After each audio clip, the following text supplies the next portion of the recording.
Well, after 15 agonising weeks of Australian mediocrity, we are down to the same familiar two we always expected. The Reds and the Brumbies left to fly the Aussie flag as the Waratahs and the Force bow out of the Super Rugby race with 1 week to go. Strap yourselves in. We've got some venting to do. Welcome back to the Scrumbags Rugby Podcast. We're hearing from the crowds that you're as tough as woodpecker. Apologising for kicking a drop goal. Max Jorgensen, no, he didn't. Oh my goodness me! Ross there, Ross! He's got the record. Tom Wright, just too good. This is ecstasy for Wallabies fans.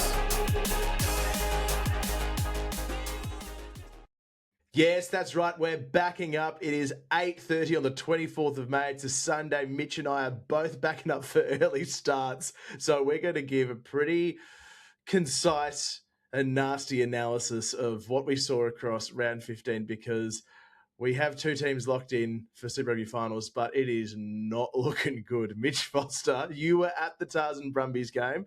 Tars getting up in that one in not an overly thrilling affair. With your Sky Brumbies Blue hat getting on, up in what that did one. you see? Brumbies getting up. Did I say Brumbies? You said Tars, I think. But yeah, it was.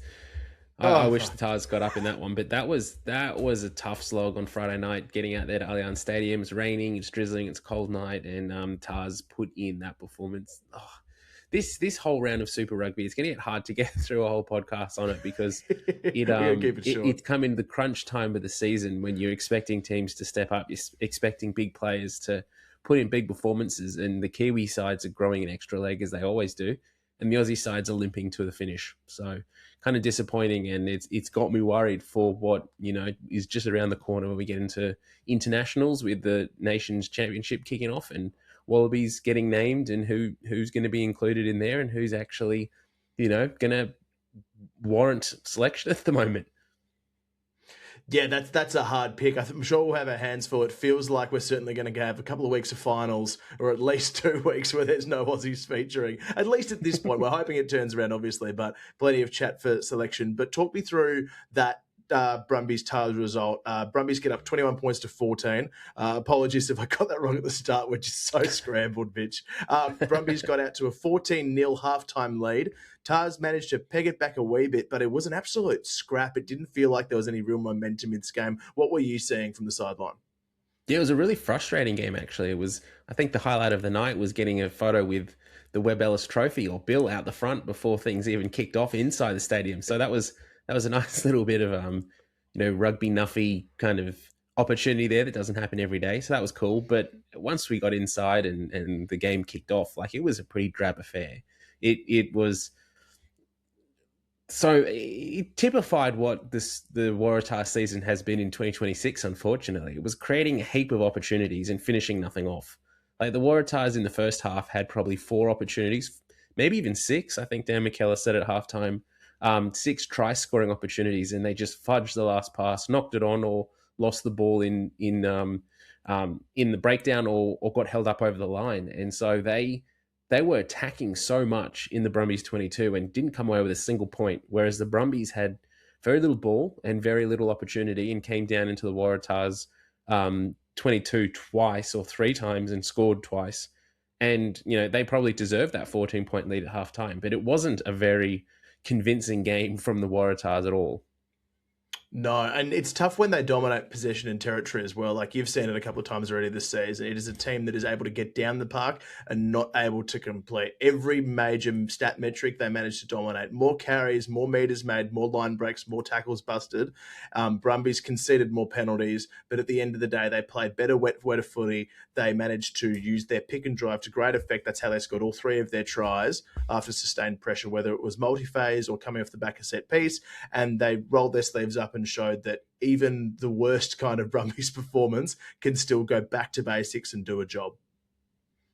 Yeah, and it was, it's Brumbies of old, really. They didn't have a heap of pill, they didn't have a heap of opportunity, but they took those opportunities when they had them. And the Waratahs, the Brumbies weathered the storm. The Waratahs attacked so much in this game and had so much possession and were in their half with ball in hand and just couldn't manage to get over the line. there was a sort of a late surge towards the end of the game, which got the Waratahs back into it. Final score in this one was 21-14. Two late tries to the Waratahs to kind of get close and push things a little tighter towards the full-time whistle. But in reality, they didn't deserve to win this game. The Brumbies defended beautifully, kept the Waratahs out, got under them, kept them up when they went over for pick and drives. And like we've spoken about so much this season, like the Waratahs are creating opportunities. They're putting themselves in the right place of the field. But again, it comes down to those just the decision making towards the end of the game, which I'm sure we'll get to in a second, but really frustrating for some of the decisions that they made. Well, take us through it, Mitch. You're there on the sideline screaming yourself hoarse, I'm sure. How did you see the management from the last, let's say 20 minutes? Because, I mean, there's always time in a Super Rugby game. It feels like the game is fast and loose enough, even in those conditions. And with the players that the Tars have at their disposal, Max Jorgensen obviously gets a try out of just about nothing down the short side. What did you see as the key areas where the Tars fell short late in the piece?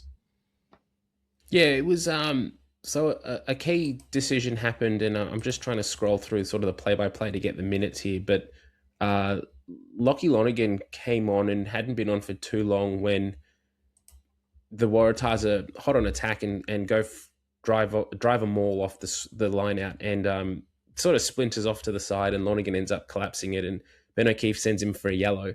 At that point, the opportunity is there to just do the exact same thing that you did. Go again. The Waratahs instead choose to take a quick tap after it felt like a minute in the stands. Nothing fast, nothing quick, nothing like we saw Ryan Lonergan nearly score at the other end earlier in the game. Really slow, really sort of lethargic into what the decision was going to be, and then went two phases and knocked the ball on. It is an opportunity there to just apply pressure, continue to do what you just did. You were dominant at the line out drive.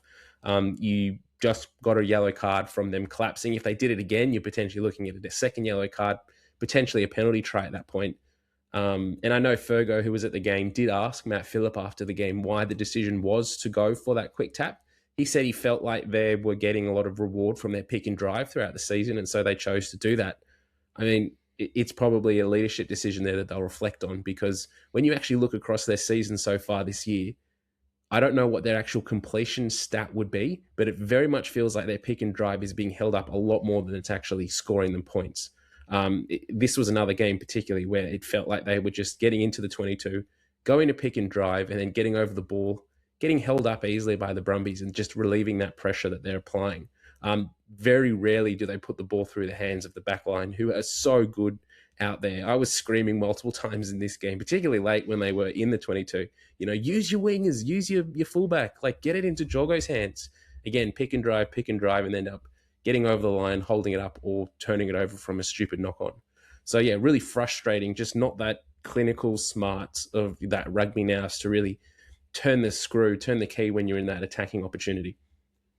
I think the law changes made a couple of years back where it went from being a 5-metre scrum to the attacking team to being a goal line dropout have completely changed the way that teams defend that pick and drive now. It is so favourable to go for that hold up. It's not a death sentence in having that 5-metre scrum. So when you see tap moves with that lack of creativity and it's just, we'll give it to a big bopper, I think it was what offered Angus Scott Young, taking the tap and just charging straight up.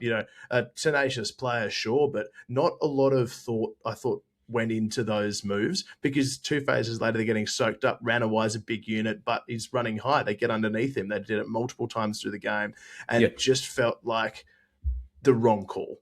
Completely the wrong call in the context of the game. So I think you've nailed it. They'll look back and reflect on that. I think the Brumbies probably pushed the ledger a little, and got a little lucky around some of the penalties that they gave away. They gave away 8 penalties to 2 in the second half. Yes, there's a card against Lachie Lonergan, but they still kept giving away penalties late in the piece, and perhaps they could have been pinged more. Didn't really have a cat in this game, to be honest. It didn't really feel like at the game, it didn't really feel like the flow was against the Brumbies. Sometimes you're watching those New Zealand derbies or those Aussie New Zealand games, and every time the Aussie team gets in the 22, there's cynical offsides, there's slowing down the ball at the ruck. The flow of the game didn't feel like the Brumbies deserved to be carded for the repeated infringements, and it felt like what they were doing was enough of a difference to what, like, they weren't all just, Not rush blatant. defend. Yeah, not Yeah. blatant offside, lying around the ruck, that type of thing, intentionally slowing the ball down. So I was fine with the fact that Ben O'Keefe allowed them to play. I just really felt like the Waratahs just mismanaged that last 20 minutes particularly, and pretty much the whole game. And the thing that's most disappointing as a Waratahs fan is, like, they knew what they needed to do coming into this game. Like, this was their season on the line. We spoke about it last week. Last week was the same opposition. The same situation for them. They get a win. Sorry, just remind me. I've just had a mind blank. Who was the Waratahs? Did they play last Drua week? last week. The big win over the Drua last week. That's right. No, it was the week before. Sorry, in the Highlanders game. Yeah. Oh no, Highlanders. Yeah. Yeah, Highlanders game where, again, like, they left their run late, and a lot of their players stood up, but it didn't feel like a team who's playing with their season on the line. Like, it didn't feel like there was a lot of urgency. It didn't feel like there was a lot of passion. It just didn't. And at full time, like, when the whistle went, the Brumbies players all threw their hands up and were sort of celebrating, like, oh, we got out of jail here. The Waratahs players just sort of looked at each other and were kind of like, like, your season's just over. You're out of the competition. And they kind of just all shook hands, were chatting like they didn't really care. Like, it's frustrating. It just feels like there's something off at New South Wales at the moment. I mean, it's done now, and it wasn't always done, because we'll get into the results a bit later on that mean that the Tars season is over, which we now know. But I think you're right. Like, this is a team that's never got firing, and it makes no sense to me seeing how well they did over in Fiji. Obviously, there is a travel factor to consider, but that was a shadow of the side that pumped the Drua for the first time in their history traveling away. It made no sense to me that there was so little impact in and around the park. Yeah, just a good scramble. Got to give it to the Brumbies. They are good defense, consistently best performing team. They did some great things. I think Lachie Shaw and Caden Neville in particular have been so good in that second row, really leading the platform there, and great to see the work rate coming off the bench as well for the Tars. It's the Brumbies rather. It's a luxury to be bringing on, like a Luke Reimer and Nick Frost off the pine. That added a lot of grunt late in the piece. So. Hats off the Brumbies. They wrap up their finals berth, which is impressive. Do we have time for a quick autopsy on the Tars season, or does this just feel like more of the same from what you saw in that game? We don't have time to go through a full, like, play-by-play of what the season was and where it ends and how it ended up. But I think 2 years in the role now for Dan McKellar, and last season they finished... Again, it's very similar to this season. Like, they were just out of finals contention. Again, didn't deserve to make finals. They were last the season before that. So Dan McKellar did speak in the post-match, like, he's inherited a team and there's been changes made. And I think it was Christy Doran or one of the Sydney-based journos did ask him, like, you finished the season now fairly similarly to where you finished last year. Do you see improvement? And one of the things that he said, and Matt Phillip actually jumped in and sort of backed him up in that afterwards, he said, it's not evident from the outside the changes that have been made in this team. Like, it's not evident to the fans that there have been changes. And that's all good and well to talk about how great it is to have, fix a culture and trim the fat a little bit and got rid of some of the blokes who are happy to wear the suits and whatnot. But they have, on paper, one of the best squads in Australian rugby and the most expensive player who isn't playing at the moment. He's continually injured. Their strength and conditioning team has massive questions to ask for the handling of Joseph Okuso-Suaalii this season. Andrew Kellaway has completely fallen out of form. Harry Potter has not gotten better. It's just a fluke, really, that he played last week because there was no one else and did play well. Didn't play massively well last night. The way that they've handled some of the Wallabies players in their roster this year is disappointing. And no one at New South Wales, other than probably Max Jorgensen, is putting their hand up and say, I deserve a Wallabies jersey at the moment. And Dan McKellar has to take aim for that, take responsibility for that. So it's all good and well to sit there after they've just bundled out of the finals the second last week of the competition for the second year in a row and say, oh, we've got great things going behind the scenes here. Like, our Thursday afternoon Kumbaya sessions are really great. But if you're going out and getting smashed by the Brumbies and you're not competitive against the Highlanders and you're not putting in good performances and you're running so hot and cold, like, you can't you can't continue like that in the Waratahs. That might fly for the Melbourne Rebels. That may be an excuse at the Force because we know what their history is. But for New South Wales, it needs better. The game in Australia deserves more, and the players and the fans deserve more than what currently New South Wales and their administration are dishing up. Yeah, fair. Very well said. I think to be consistent and perennial underperformers is now the tag that is rightfully New South Wales. And we've known it for a little while now, but it is frustrating to see an area so well resourced continually disappoint and not even feature in a favourable sort of finals campaign. So hats off to the Brumbies. They did enough. They now go and prepare for a home game against Moana Pacifica that they can conceivably bank 5 points from and push for a top 3 berth, but we'll get to those sort of permutations a little bit down the track and move along to the second game involving the Aussies, which was Moana Pacifica in their last ever Super Rugby game, hosting the Reds. I wasn't able to watch this live because I was flouncing around being a floozy on Stan up in the hospital cup, Mitch, but I tuned in. Let's hold on. Before we get to that, let's talk about your weekend. Let's talk about Lachie Atkinson over on the sideline for Stan Sport doing the live cross. Where did that come from? I look like Michael Atkinson if he ate and gained about 30 kilos, I reckon. I was swanning around on the sideline in a suit for that. That was just a bit of fun. Like, we've been doing play-by-play stuff with Stan, but there was an opportunity to do some sidelines. So dusted off an old suit and swanned on down. And I tell you what, live TV is unforgiving. I missed my halftime interview slot. I raced down the scaffold and didn't grab the bloke in time, so I had to do a couple post-game. But it's good fun. Tell you what, I a lot of respect doing the play-by-play stuff. You'll learn how hard these guys work, but doing it live on telly, even if it's 8 people and my grandma watching on 9 Gem, you feel the butterflies, you feel the nerves. So they're very kind. They're very kind to me. So we'll see if I get a second crack. But I don't rate my chances. We'll see how we go. No, I thought you did very well. It's always daunting to do something new like that. Put yourself out there is a great thing. And if there's one thing that you're doing better so far than Michael Hooper, and Michael Hooper does great things, like this is no knock on him, but Michael Hooper has now been doing sort of sideline stuff for at least the last year, if not a year and a half, and he still gets the microphone shakes. Like, if you see him interviewing players, he stands there and you can see the microphone. Like, you can hardly read the Stan Sports thing. He's so nervous. So you had that microphone. Oh, you had it nice and steady. I could read that logo, no problem. If that's the marker of confidence, then I'm just going to lock that shit down and make sure it doesn't move a muscle. But it was great. Like, there were kids involved in the broadcast. The players were really good. They understood that I was shitting it as well, but I think they're also not particularly comfortable on camera too at that level. So we're all learning. It's certainly a good environment. And look, a lot of it's down to the stuff that we've been able to do first through pick and drive and now through scrum bags, that we get these kind of opportunities to cover games at Super Round, to be there on the sideline, to do this kind of stuff. So thank you for everyone that listens and actually gives us the opportunities to keep doing these things. It's wonderful. I will quickly stop self-flagellating and move across to... You nailed the handshake. That's the biggest thing. We've seen through Stan Sport the last few years how many of those post-match interviews where the player's standing there, goes for the handshake, just stands there. It's like, oh, no. You nailed that. I predetermined the handshake. I told all the guys, like, we are doing a handshake to finish. I don't want to be left. I'm not a real. I am not a real on Stan socials. I refuse to be a meme.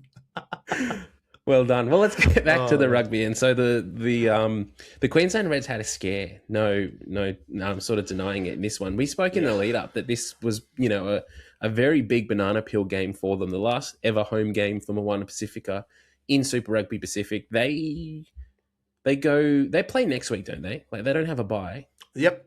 Everyone's playing next week. Yeah, cool. Yeah, well, cool. Everyone, so it wasn't the last time we'll see them, but can't remember. Highlanders are off next week, so we're going to see Moana next week against Brumbies. That's right. Yeah, I thought so.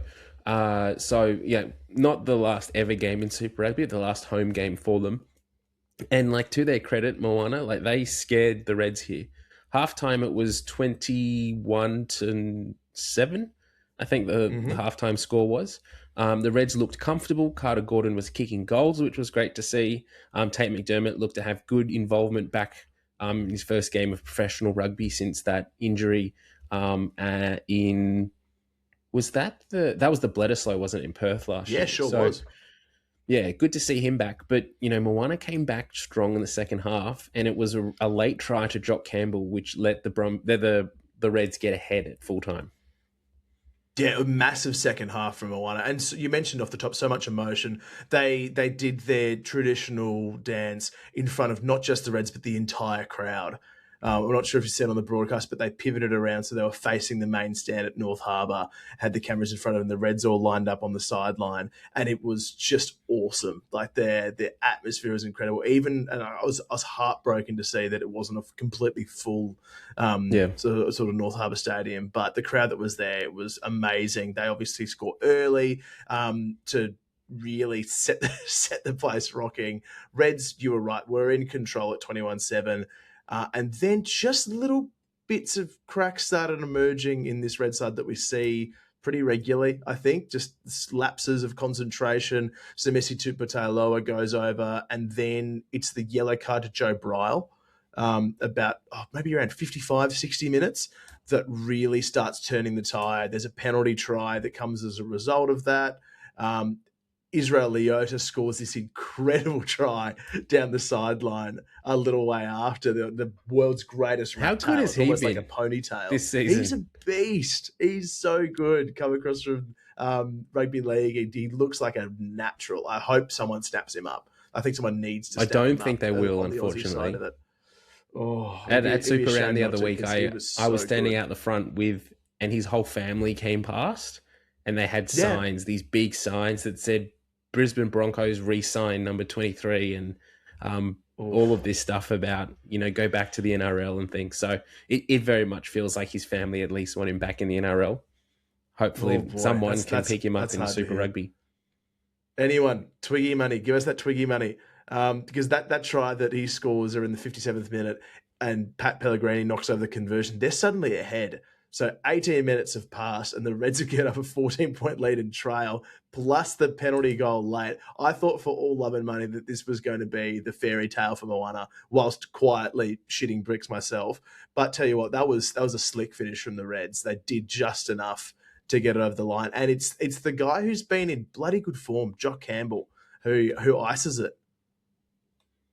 Yeah, and I think there'd be questions asked if they lost this one. And we spoke about it already, about this being a banana skim game with everything that was around it for Moana. But really, like, the Reds were so in control. If they did end up losing this, it would be not so much that they went into this game probably too confident and didn't perform, that it would have been that they took their foot off the brake and didn't actually see out a game where they put themselves, I think early in the second half, it was 26-7. So like they had a well and truly big lead. And the fact that they did let Moana back into the game is worrying. I think, look, there are some changes that can be made. Like Lukan Salakaia-Loto didn't go because he was expecting the birth of his child. So he was a late withdrawal, which changes things up a little bit. Josh Canham comes back from injury, looked pretty good. But again, like that ill discipline you spoke about, that yellow card did hurt them. And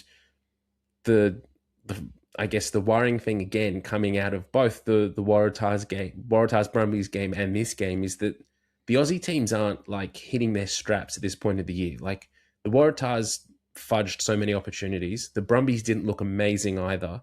The Reds kind of just scraped past Moana. We'll get to the Force in a second, but they also kind of just scraped past the Drua.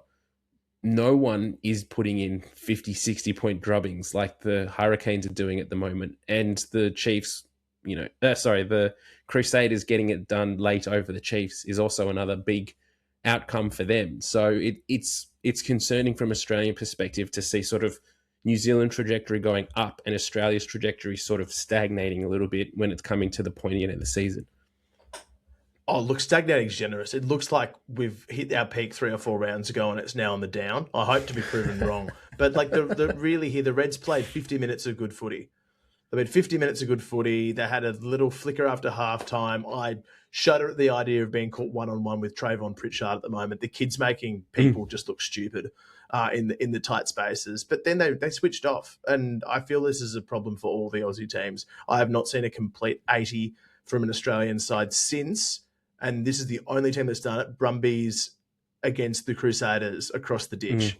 That's the only time we've seen a complete 80-minute wowzer performance. And even that one, like the Crusaders started really well and the Brumbies took probably 10, 15 minutes to get into that too. So we want that comprehensive, consistent performance from stop to go. And are we going to see it in the next week? Because really, like the Waratahs and Force game has become a dead rubber, unfortunately. And now the Reds and Brumbies will prepare for finals off the back of playing the Drua and Moana respectively, who won't be there either. So, like, what kind of preparation are these teams having when you look across the ditch and they've got these big Kiwi derbies to hone them for finals? Do we go there now, or do you want to get to that talking point after the Force game? No, I think we're there. Take us there because, all you can say for the Reds on this one is that they got it done. Job done. No, so what I was referring to there is the conversation around what happens next week. Like, do we talk about next week now? Or do we finish off with Force and then talk about next week? Oh, we'll quickly do Force. Okay, Force, yeah. Because it feeds into it as well. The Force final. Well, just quickly before we finish off on it, I did sort of in my monologue intro to the Reds game, I did highlight a few things. But Tate McDermott looked good when he's back. Do you know what the go with the tape is? Like what? Pure is it fashion. Keeping the hair out of his eyes? Because if that's the case, get a haircut, bro. That. I think that's the only value of the head tape at the moment. Is keeping the hair out of the face. Very Nick Cummins. Yeah, but I thought he just did it for brand deals. I think the brand deals came after for the big badge. Oh, jeez. But Carter Gordon slotting goals is good to see. That there's so much talk in Australian rugby at the moment about you can't select a fly half who can't get goals. So to see him back and doing that and nailed a few from the sideline, I thought was really promising for his aspirations in a gold jersey later in the season. Canham came back. The line out wasn't like amazingly better than it has been, but it was better, but it wasn't incredible. Like it didn't. I don't know. It didn't blow the socks off anyone. Yeah, like the last couple of weeks, it was functional. Yeah, it was functional. They were able to use that, but there was a fair few times where they were using the line out and Moana were choosing to actually not contest and just set for the maul defense. So in future weeks, we'll still see once they hit that finals run in 2 weeks' time that will be an area of contention for them. And again, I don't know why at the moment, but the Reds only seem to be able to score good and play well if Harry Wilson has some form of involvement in the lead up. Like the stuff that he's doing at the moment, like those behind the behind the body passes, like the flicks, it's crazy what he's doing at the moment. He's in some good nick, and it's great to see him in form as well because it does keep that like Wallaby 8 chat alive too. Obviously, it's really important for the Red season, but he has been. I think this is the best super season we've seen from a while from Harry Wilson. Sort of, he's quietly been going about his business. He does the flashy stuff as well, but he also like he's making more gain line than he used to. I think he always does it super compared to Test, and that's probably the mark of the physicality that people expect of a Test number 8. He's not exactly like a Jasper Visa or an Artie, like shaking people off at Test level, but he does that at Super. And I think the older that he gets, because remember he'd only be 26. Really, he'd be in his mid-20s. He's still a young bloke. I'll double check that in case I've stitched myself up there, but I reckon off the dome, he's 36. Harry Wilson's. You've left a decade off. I reckon Harry Wilson's no older than 27. So let me pull that up as a quick one. No, that's the Welshman. Oh, I think I've nailed this. Mitch. Come on. If there's anyone in Australian rugby that would know it should be you. He's 26. You're the Queensland Mole. I'm the Queensland Mole. There he is, 26. I'll take that. I've absolutely nailed that. He's got some growing to do. Like think of some of those scary blokes who are in their 30s running around for the Box or the Poms or the French. Like he's got time to fill out, so he'll shift some more people. But agreed, he's been very good. Yep. You're the Reds fan here, so any comments from you? Anyone you were happy to see? How did you think Trayvon went with his first start? Yeah, look, pretty handy. I think the Trayvon experiment is wonderful. It's a luxury I think that they can afford to have at the moment. I think in a Super Rugby final, I'd still probably want Tim Ryan and a Lachie Anderson and a Filippo Dalguna as the ring rotation. But like Trayvon's got another, ideally, like decade to get better and do things. You mentioned this other bloke before, but I was really impressed with Josh Canham's return. Just adding a bit of size. He obviously gets over for the try, but just as a line-out option and some set-piece starch, it was really good to have a big bruiser back in the mix, especially with Lucan out. So I thought his was actually the most impactful involvement across the park. So green shoots for the Reds, but I think more size of relief from Kissy and the crew. And Dalguna, is he another option at 12, do you think? I think he's framing almost as the perfect Wallabies 23, isn't he? Like covers both wings and both centres, especially if you carry like a Donaldson or a Gordon or a whatever. I'm not sure if he's going to dethrone Peach and Jorgensen at this point, but Dalguna's in the 23, no doubt about that. The fact that he can cover it at a pinch, I don't think I'd be happy tossing him in at test level or Super 2 regular at 12, but he did enough, very much in like that Tristan Riley mold, very capable across both areas. So great to see. And the gamble, it paid off by 2 points, so I don't think they could be too excited about what they produced.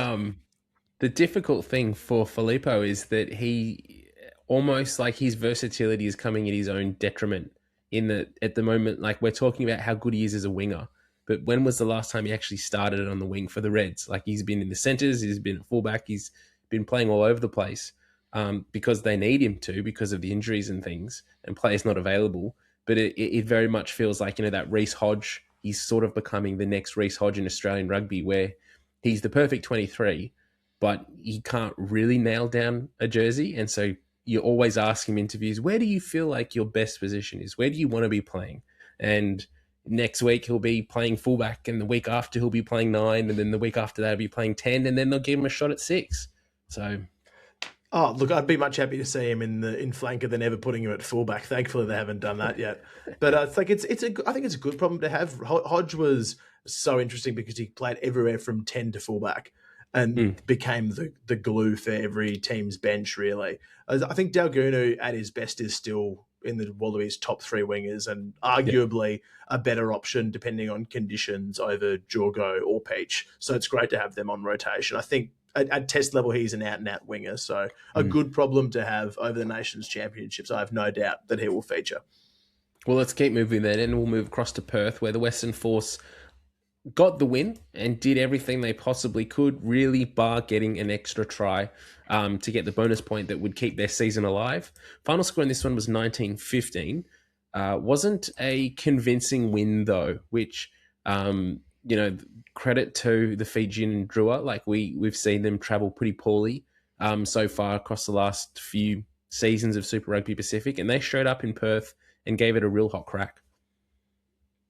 Yeah, I was gutted for the Drua. Like, let's rip that band-aid off. Those poor buggers were robbed with that forward pass to Zach Lomax. Really, to Lomax was at least 2 meters forward. Everyone in the commentary box could see it. Everyone on the sideline could see it. We've had Fijians blowing up our DMs since we did a little... Zach Lomax should have stood up and done like an NFL sort of try celebration to really just rub it. A bit of a touchdown situation, really milk it. Yeah. But it was like they got terribly unlucky, the Drua here. But so too, like the Force only have themselves to blame. I felt for them because they threw everything at them. They got through the tough stuff in the first half and had themselves in a position where they could still affect a bonus point when remembering that they needed to win by 3 tries or more. So when I'm skipping ahead a bit of time here, sorry, Mitch, but like that second half, there's a yellow card given against the Drua around the hour mark, and you just think far out. Like the Force have just got over for their second try. They've hit the lead. Now there's this yellow card. This is the time. This is the time to go. And the Drua just held on to the ball for 26 phases. Yep. And soaked up half of that card, kicked a penalty goal. Like by the time that Micah Tubiboy came back on, they're up again. Like the Force lost that advantage. They lost all the momentum. Nick Dolly coughing it up over the line, like late. There was just this comedy of errors that meant that the Force never really got close. And I felt so bad for them too, because like it just felt like everyone lost this game. Well, it felt very similar to the Waratahs Brumbies game, didn't it? Like you're watching it, you're thinking no one's actually sort of winning this game. It's two teams trying not to lose it, and it had its sparks. It had its good, exciting rugby. It wasn't like one of those sort of old fashioned just kick the crap out of the ball and we'll see like a 3-9 scoreline. But true. No one really played with a heap of confidence, and no one was really willing to sort of what's the word, like chance their arm too much. They were all playing quite conservatively, and it very much felt like a final in that both teams were playing to not lose as opposed to playing to win. Yeah, I think you're right there. I think the Force particularly were guilty of that. Like the Drua were playing just to win. I don't think they were focused on trying to jag bonus points or anything else like that. I think the Force might have been just a bit overawed by the enormity of needing to score tries, score them quickly. You forget 80 minutes is such a long time, and yet the Force felt like they felt rushed. I think bringing on Kurtley Beale helped to change the pace of things as well a little bit towards the end. But like I think Max Bury, who played the full 80, it's not quite the same control as having Ben Donaldson there. I think they've really missed his direction around the park, his tactical kicking in particular, to dominate the field and really dictate terms. It felt like they missed that. I thought Hamish Stewart actually had a blinder at 12 for his stint. Really looked direct, broke a lot of tackles. Matt Greeley again looked really, really good. But yeah, I felt like they could have got Kurtley Beale on earlier. He still got around half an hour because they shifted out Bailey Kunzel, and I think Stewart went to 13. That looked like the layout to me, but it felt like almost you needed to get Beale on at halftime and just go, hey, like, let's start steering this ship. You use all your experience to get us around the park. And yeah, they just left their run too late, didn't they? Yeah, I think what was disappointing for the Force is that, like, looking across 2026, it was pretty evident that their best games and the best rugby they played was driven by Robertson and Donaldson. And that combination has been so good for them this season. And it's just unfortunate that Robertson gets that injury a few weeks ago and then his season's over. And now Donaldson's being sort of managed with, I think it's calf tightness or something along that, like lower limb injury. Obviously, you don't, looking forward, the season now is over. So you want to try and not bust him for higher honors later in the year. But it's almost like what could this team have done had they had those two guys starting? Because they were driving this backline around and this team so much better, and they were playing so much more expansive and playing so much faster with those two guys starting. No discredit to Hasty or Bury, but those guys are the second choices at the moment, second or third choices, and so they've been given the opportunity to try and scrape together a season that's been fairly poor by most standards for the Force and try and get a win, but they're not the first choice either. No, and like it comes down to what we touched upon with Donaldson, like the kicking especially has been so important. Robertson's just a better threat off the ruck base too. His pace, his service is just a little above Hasty's. Well, personally, I think it's a lot above Hasty's, and Hasty tends to revert to the box kick, which soaks time out of the game. It allows defensive lines to get set. Yes, you have fantastic chases in Lomax and Peach, but it's not the same attacking threat. And it is a bit more passive rugby. So I think I don't want to knock the Force too much. Like they have clearly improved again this year, but they must just be so frustrated. Like Jeremy Williams was shattered in the post game. Like that would have been such a difficult interview to pick yourself up for. You're saying, how are we going to sing the team song after that? Like we've won, but we haven't won enough, and now we have to go and play a derby again next week against the Tars, who we played 3 weeks ago. Like it's such a weird sort of a setup for the next week ahead. But hats off. It's important for the Force to continue to deliver. We know now that they have Simon Cron on for another year. They have a clearly well-established back five of the scrum. Obviously, Swain's going off next year, but like De Crepney, Tazana, Ekawasi, Williams, like these guys are established Super Rugby players, very effective, great across the park.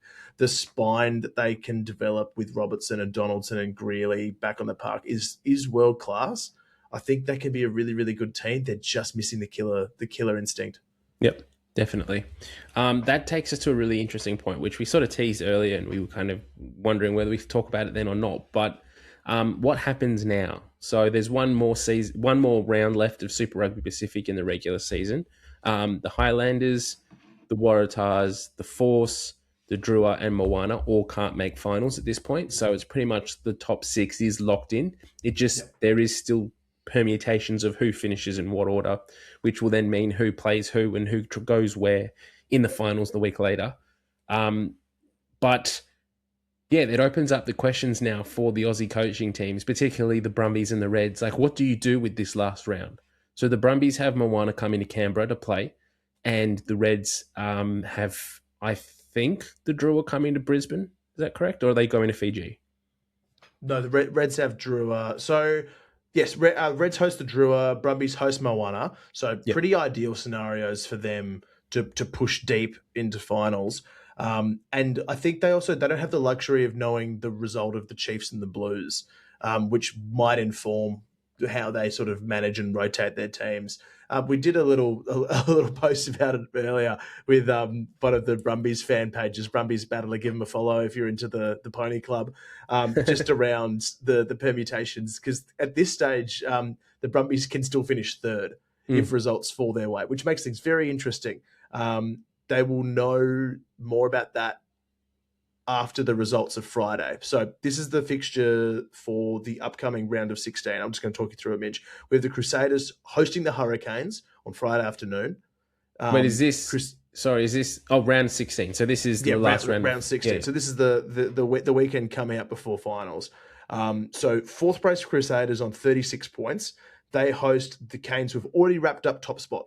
No one can take it off them. And the Crusaders are desperate to push up and host a final.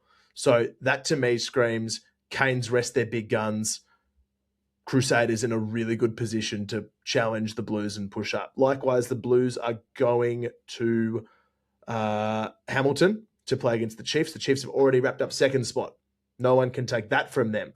So to me, before we get into the Aussies, that feels a lot like the Chiefs and the Canes will rest a lot of their big stars. Well, that's certainly what I would be doing. The Blues too, probably. Those two spots. But the Blues are in danger. So the Blues haven't locked down third. They have not locked down third. They can conceivably finish as low as fifth. Okay. So I think they've got a little bit more on the line for them. Likewise, the Crusaders. Puts things in a very interesting position. So the best thing's probably to go to our Instagram and give us a follow if you haven't already.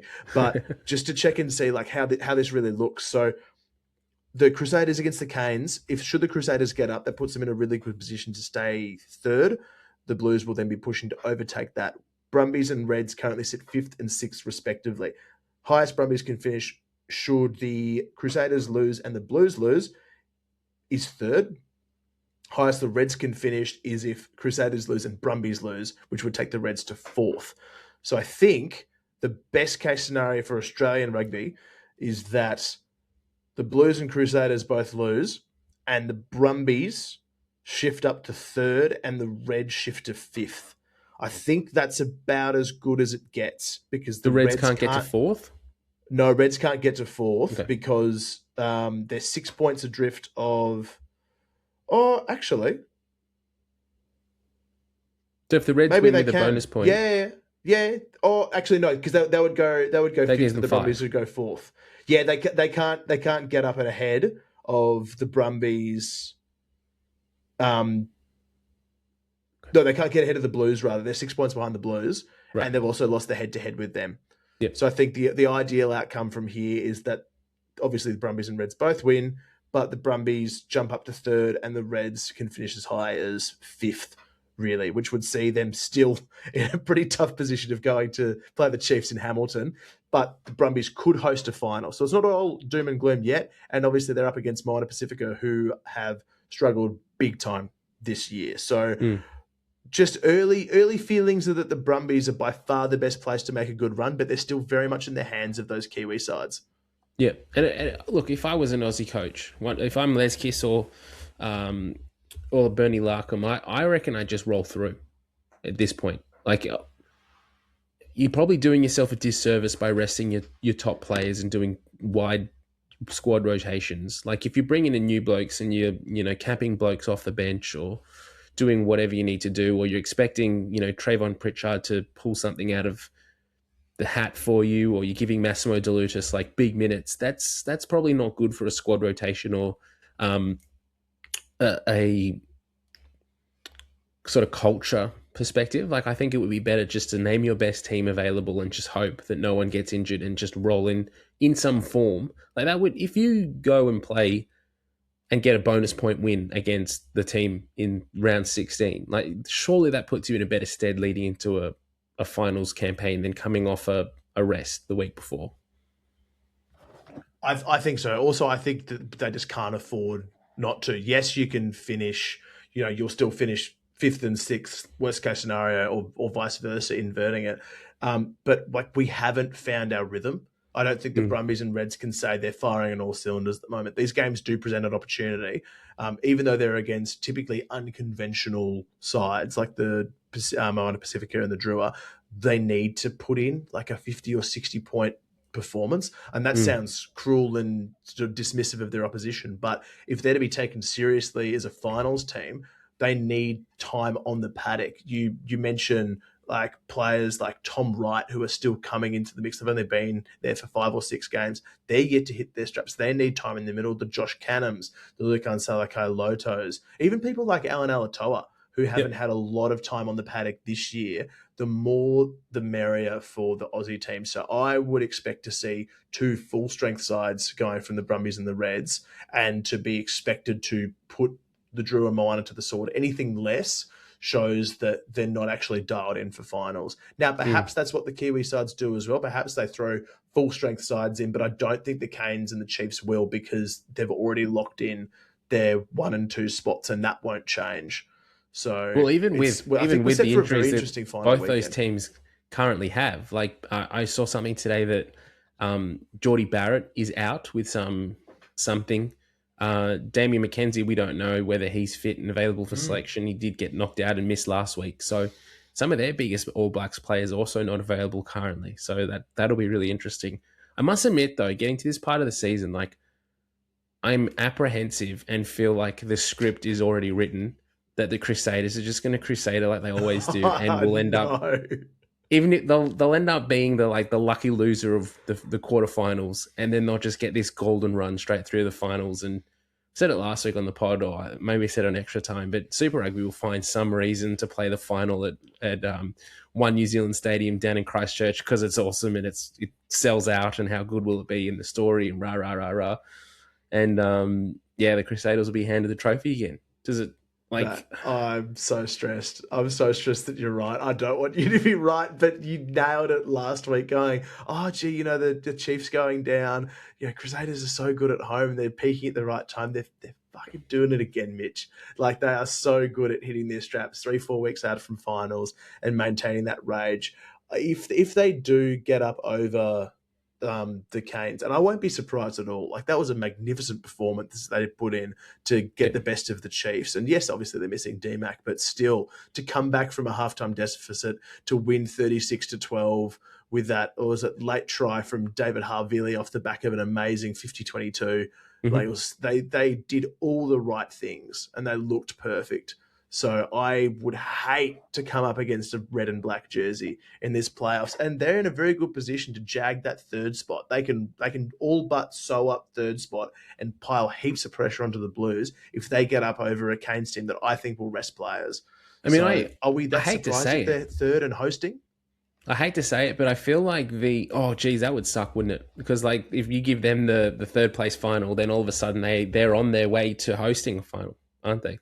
I hate to say it, but it currently feels like the best 2 teams in Super Rugby at the moment are the Canes and the Crusaders, and that could be the final. And if that is, and if there's some way that the Canes somehow shit the bed and lose that quarter or that semi and end up, it'd be the quarter, because if they lose the semi, they're out. But if they shit the bed or choke at this point of the season and then have to go to Christchurch to play the Crusaders at home, they're not winning.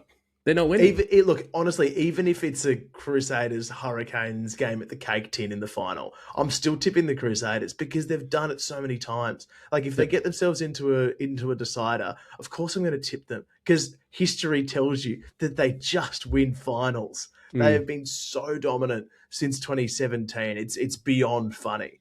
Like every comp bar one they've gone through, they haven't lost a final in that time because they didn't even make the finals in 2024 when the Blues won. Yeah, So, that's right. I mean, fire. They're an absolute juggernaut. I'll be Crazy. rooting very hard for the Canes and Chiefs, I think, in their semis just to make sure that the Crusaders can't get a whiff. But I know we're dragging on a bit, but so I'll make this very brief. I think it would be so damaging if the Crusaders won again.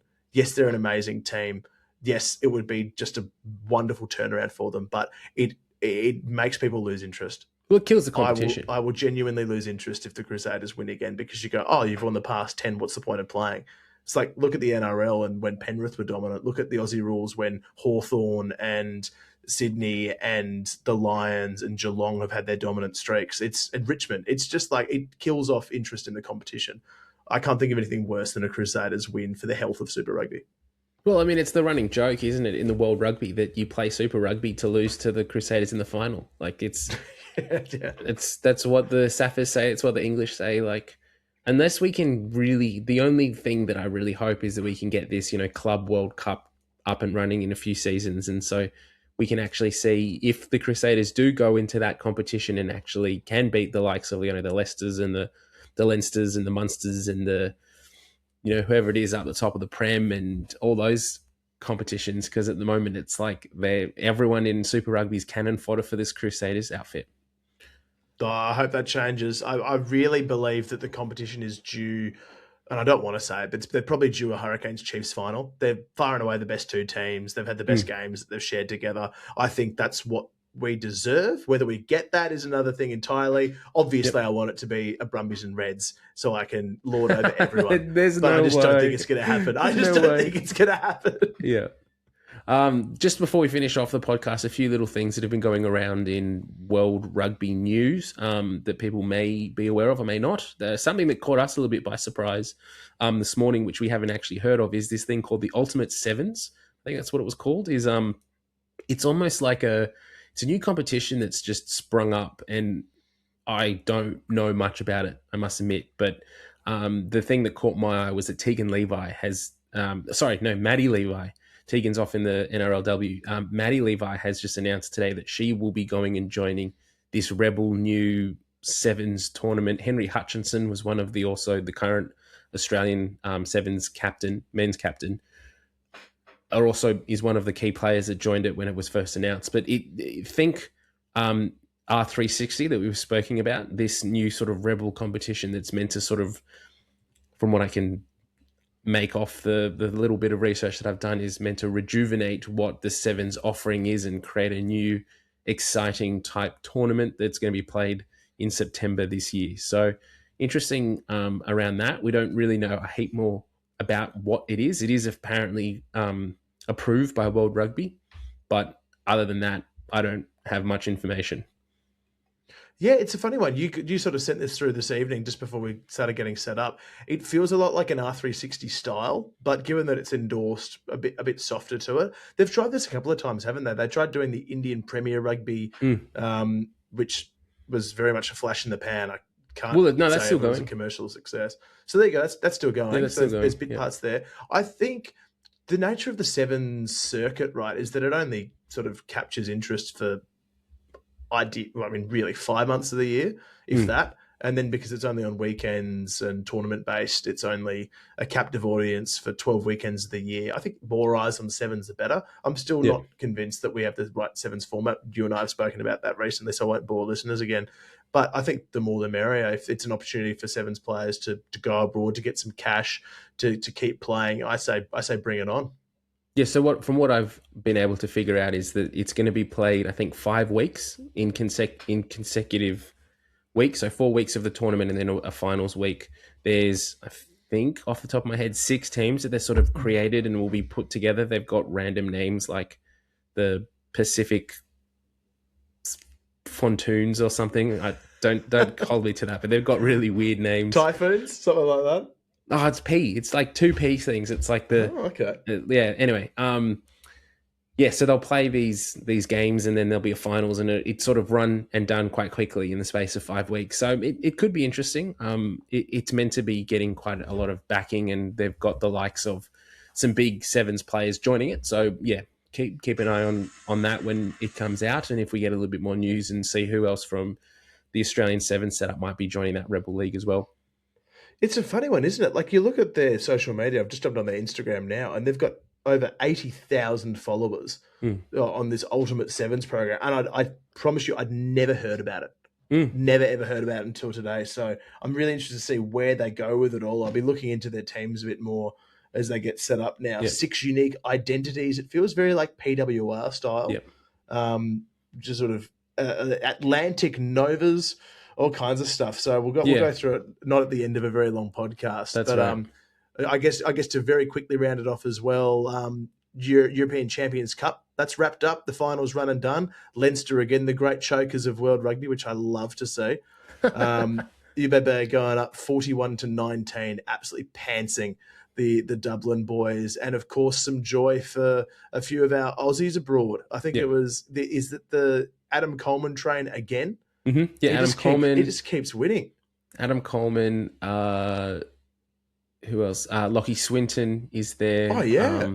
I think Duncan Payawa, was that his name? Is in the No, I don't think Duncan was in there. Obviously, there's the great man Ben Taumafuna, the Tongan master, but Lachie Swinton and Adam Coleman. Gee, Adam Coleman's won some trophies. Wouldn't it be nice to have him in and around a Wallabies context? But we're not going to get him, are we? Queensland could use his services at the moment. And last little bit of news that's been going around in rugby circles is that RA is currently in court with the directors of the Melbourne Rebels. So that's been going on. I'm sure if you've been listening to Inside Line last week, with Worthington, you would know that there's like a live stream that you can tune into. I haven't done that at this point yet.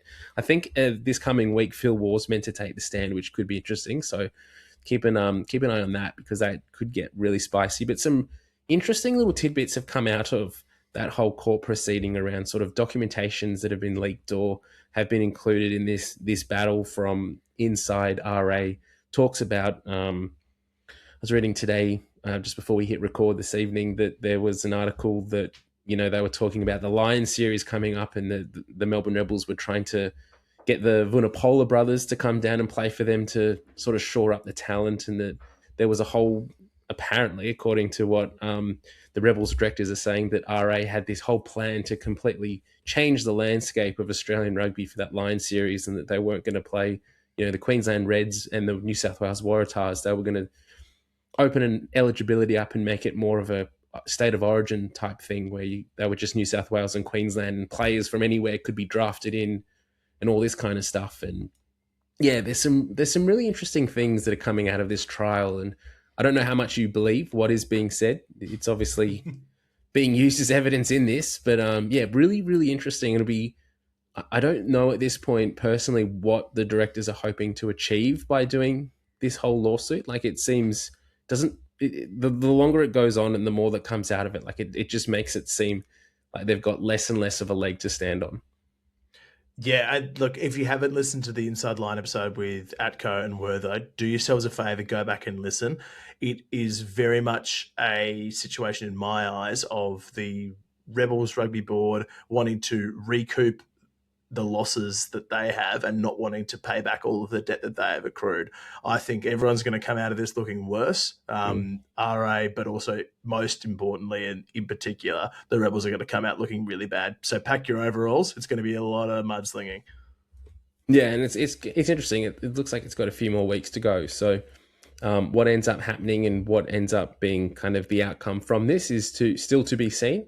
But apparently Phil Waugh is meant to take the stand this week and maybe we'll pop that in our Insta and socials bios, just so people can have a sneaky tune in, see what the big dog's got to say. We might live stream it from our socials of Big Dog Phil Waugh having us to face the media. Put him on a green screen. We'll ask our own questions. Yeah. Anything else, Lachie? Happy to finish things there. I think we're going to tick it out at just under an hour. Thank you for joining us on your Sunday night. If you're on Patreon, this will be going up a little later tonight, but it is very late, so don't stay up. Otherwise, you'll be getting this Monday morning on the 25th of May. Thanks for spending a little bit of time with us. Apologies we couldn't get a few more Aussie teams into the finals. Commiserations to your Waratahs. We tried our best. We will do a full accountability breakdown of our season predictions as well next week as we roll into finals, and hopefully we've got a couple more weeks to talk about the Aussies before Wallabies rolls around. Mitch, thank you for your company. We'll be back next week. Until then, bye. Bye. We're not going to France for the croissants.